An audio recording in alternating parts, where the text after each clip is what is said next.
Can you, if you don't mind, in front of the... I don't even know here. All right. How about that? How about that? Hello, hello. Testing. Uno, dos, tres. Hola, hola.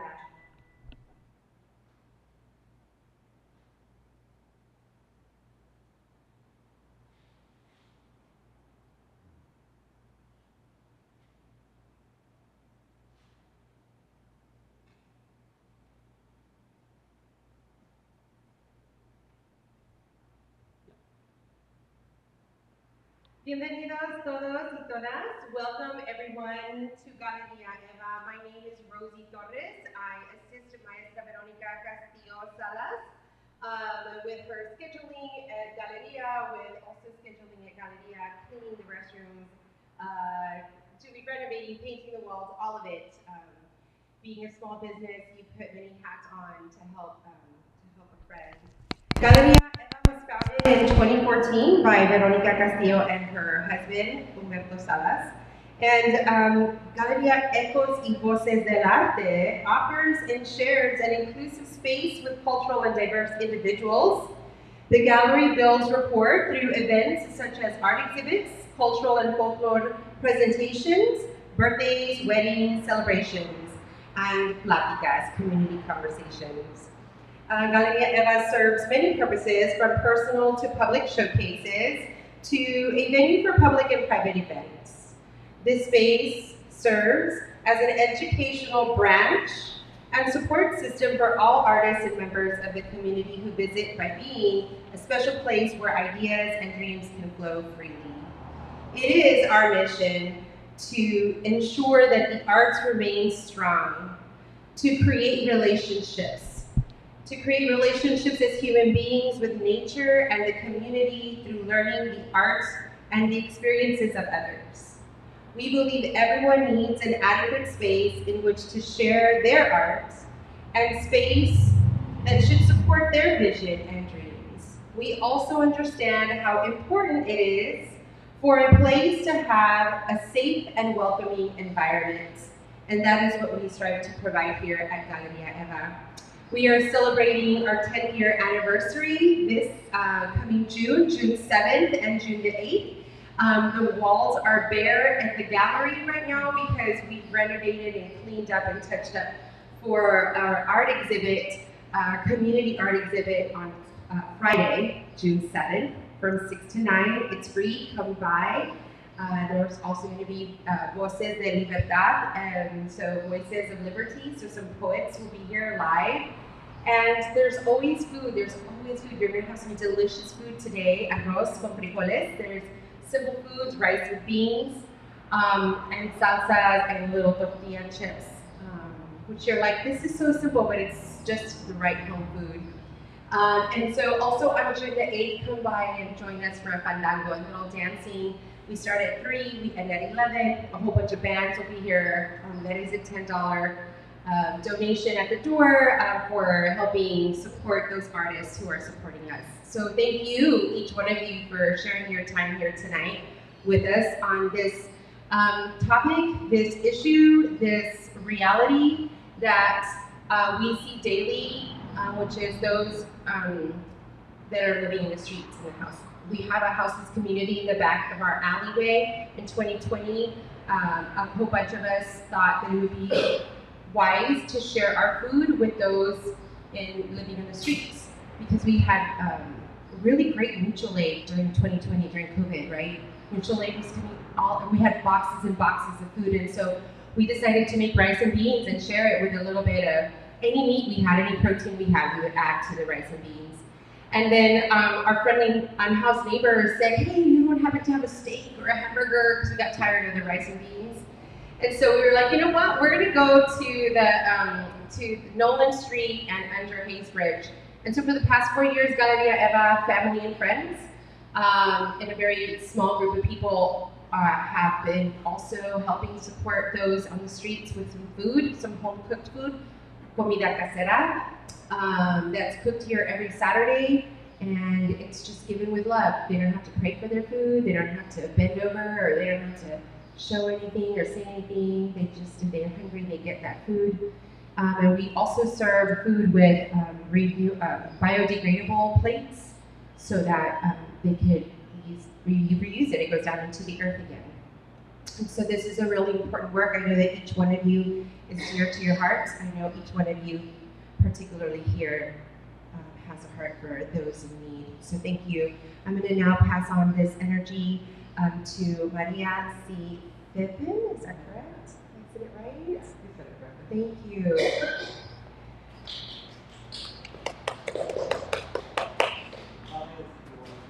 Here by this. Particular. Okay. Hello, my name is Maria C Phippen. I also go by Gonzalez, which means dear woman. Molly wanted me to do a blessing today, and I'm going to do a blessing, but I'm also going to put a little bit of medicine down on you guys first, because I am a medicine woman. In the city of San Antonio, there are a lot of unhoused people, right? Way more unhoused people that are counted in the point of time count. But one of the biggest underrepresentation of people in the unhoused community in terms of paperwork is the indigenous community. We have relatives all the time who identify to us as indigenous from tribes all over the place. You know, Lakota, Potawatomi, you know, Chichimeca, Muskogee, you know, Cherokee, all over. And they feel comfortable telling us because we're in indigenous work. But in a lot of other organizations that work with them, they get counted as anything but indigenous. And it is not lost on me the vast anti-indigeneity in the state of Texas. In the state of Texas, it is considered there's only about 2.4% indigenous left. We all know that that's a damn lie, that that's not true. But we don't have, you know, federally recognized tribes here. We have a lot of Mexican indigenous here, so, you know, we don't even get counted. And so we're considered extinct. And it is not lost on me that if the United States wasn't so anti-indigenous, that the United States would be able to get out of the way of the Palestinian people being slaughtered and genocided. And so we need to understand that it is completely intersectional, and that today here on Turtle Island, that every day indigenous people on the street, unhoused relatives, are still undergoing genocide. Every day. Every day. And so when you are out there, you know, watching a film like this, you know, you need to that. You need to think about that actively here today, the anti-indigeneity, the pervasive anti-indigeneity in the United States continues to oppress indigenous people, continues to lead to the genocide of indigenous people here on this land. So think about that when you're out there working with the unhoused community. A lot of this unhoused community have intimate connection to this land. This is their land. And when we sweep them, or when we tell them they don't have a right to be in relation with the land, we are perpetuating the continuation of that genocide. We are upholding that white supremacy. We are continuing that harm. For a lot of the unhoused in this community, this is their land. They can trace their family back here for dozens and dozens and dozens of years, of generations of people, where they know that they were part of when there was no borders, and their family freely went back and forth between what was Texas and what was Mexico. So understand that. So the blessing I want to give you guys today is first I want you to connect to the earth. Anywhere you are, at any time, you can bless yourself. You don't need a medicine woman to do it for you. Everybody has at the base of themselves, a golden cord. And for everybody it feels or looks different. Some people might feel like it's the root of a plant. Some people might feel like it's a shield that surrounds them. But everybody has it. And so I want you to imagine this cord dropping deep, deep, deep, deep, deep down into the earth. And while your cord's dropping down, I want you to imagine the earth cord coming up to meet you. Her energy's coming up, your energy's going down, and you're going to feel a click when it connects. And you're going to feel the difference between her energy and your energy. And I want you to allow her energy to come up through you, up through your feet, through your legs, through your torso, through your arms, around your crown. If you feel any spots that all of a sudden feel painful, stop resisting. Let the energy go there. The earth's trying to heal you. Continue letting that energy go through you until the energy can't go anymore. You're full of that energy. Then you have a choice to make. You can either thank the earth and disconnect the cord, or you can stay connected. These are hard, dark times, and sometimes we need to hold our mom's hand. And the cool thing about being connected to the energy, by your cord to the earth, is you can be up in a plane, you can to the earth. The cord is endless and vast. You can move with it. It's energy. You're not bound. So if you don't want to disconnect, don't disconnect. And that's all you ever have to do when you feel like you need to be blessed, you need to be centered, you need to remember what you're doing this for. You need to remember that, that humans are, we're equal, right? We're equal to the animals, to the bugs, to the reptiles, and to the trees, and to the plants. We're no more, we're no less. We're brothers and we're sisters. So whenever you need to feel that connection to the earth, feel that medicine in your soul, be reminded what it is, why we are exactly on this earth, then connect that way. To the east, I call upon fire to ignite your hearts, to light the path to your work. To the west, I call upon the earth to give you strength, to fortify you with her love.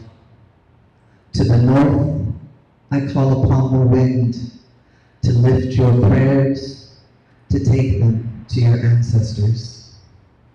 To the south, I call upon the water to bless your spirit, to purify you in her love. To the sky, you lift up your prayers, you lift up your words, you connect yourself up to all creation. To the earth, you send down your cord, you ground, you center.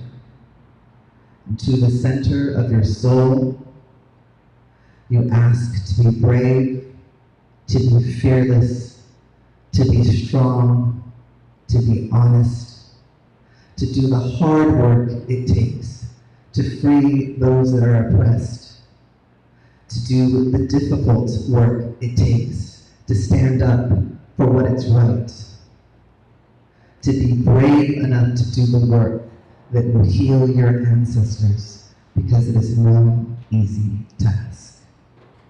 Omoteo.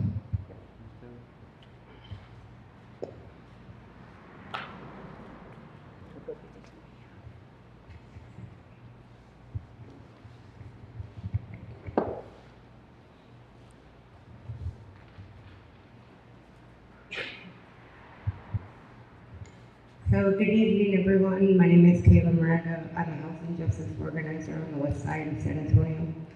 I'm the director of Coalition for Unit Justice, and I work for Esperanza Peace and Justice Center. What we're about to watch is from the Houseless March that we had last year. And I have to say that the group of individuals that were speaking at that march and the individual that organized it are some pretty amazing people.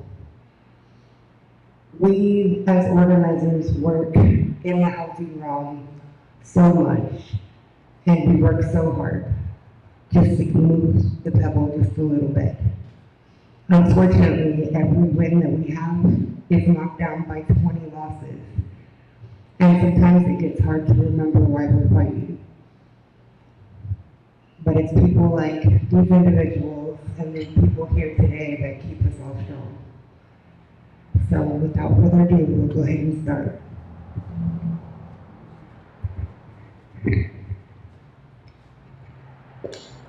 So a lot of times people have always asked me, why do I do what I do? Why do I plan a yearly march for an Advocates March honoring the houseless community? Some people ask me, why do I fight for dignified rights for an unhoused community on a topic that nobody cares about? Essentially, no one in the city really actually cares about, genuinely. Very few people care, but not enough to make a change. Why do I keep fighting the way I do? And I think it's because of my own personal experience. I've always been a kid where I grew up in this area, North Rolling Ridge, exploring all the time. I just didn't know that I was going to explore myself into houselessness off and on in different varied states. But my most recent time in 2018-19, I did not want to live in a house that was substandard. When I went to the hospital, I had a stroke, a brain stroke, but it wasn't serious enough to cause any damage, thankfully. But that was my red alert, and I became homeless. I actually chose to be homeless.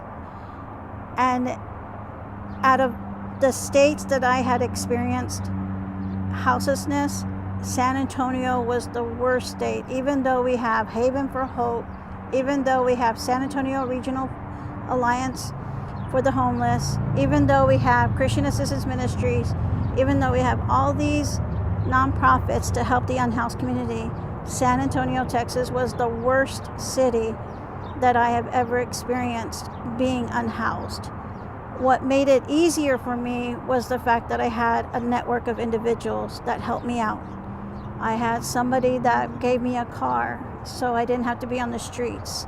And so I slept out of my car. And at this place in the Koger Center, I was living out of my car, and on these tables right here, I met with Ron Nirenberg's then Chief of Staff, Veronica, forgot her full name, it's been a while, and Edward, who is now the head of Town Twin Village, and I met with Maureen Leiden Galindo, another advocate, housing advocate.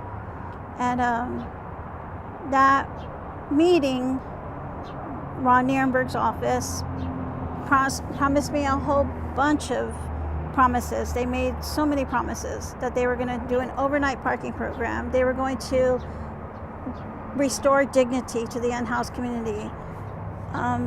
And none of that has ever happened. Since 2018-19, and here we are, 2024, no dignity has been restored. Instead, the city manager, Eric Walsh, and Melody Woosley, they have killed any kind of immediate solution to make people's lives easier. They killed it on delivery. You know, it's on arrival. They're not interested in making people's lives easier. They claim that they have permanent supportive housing. They claim that they are rehousing folks with Salvation Army, Sarah, San Antonio Regional Alliance. They claim that they rehoused 500 people or so. They're claiming all these success stories from Haven for Hope. But the truth is they're being recycled. The truth of the matter is people are being recycled in a manner where people are not given supportive assistance to stay and maintain and obtain housing. So it's just a recycling program that they're doing with unhoused community. And the people of San Antonio need to understand it is not the individual's fault that they are houseless. It is circumstances beyond their control. The number one thing is they cannot afford to live in housing these days. They just simply cannot. If you don't have 1 or 2 roommates, it's just impossible. But like I said, I've always explored, and I guess at first it was as an adult. Even when I was little, I would go into places in the city that I wasn't supposed to. I was supposed to stay in the cul-de-sac, like my mom told me to on my bike, but I would go into different places in the highway or the other neighborhoods. So I guess that's what helped me not have that fear of being unhoused and being homeless in the streets. But now it's getting to the point where I'm talking to individuals in an undisclosed job where I'm talking to at least 30 folks a week, reaching out to even more than that, and they have no idea what they're getting themselves into. And they have this fear because they've never been homeless before. And this fear, it's not because of their unfamiliarity, it's because of the stigma that the mayor, the city manager, refuses to break. All I have ever asked in my advocacy for the unhoused is for the city council to help me break that stigma, to help me tell the city to stop with harassing the houseless folks. And they refuse to do so. That's all I've ever asked. I've never asked for money. I've never asked for a shelter. All I've ever asked is for the city council, for the mayor. Even in my first hunger strike that I went on, that I had to stop because of COVID, that first hunger strike, all I ever asked was for the mayor and the city council to step forward and do a all-out press conference, down people and claiming self-defense when you kill unhoused individuals at the gas station. Just stop it already. That's all I've ever asked. And they could not even do that. And that's how I know the city manager and the mayor, none of them are interested in trying to reduce houselessness or eliminate houselessness, which they can. We really can. And in this film that we're about to show, you will hear influential individuals of the community that will provide you with those simple solutions, easy solutions, some costly, some not so costly. But nonetheless, the city manager and DHS, the city staff, is not interested in doing that.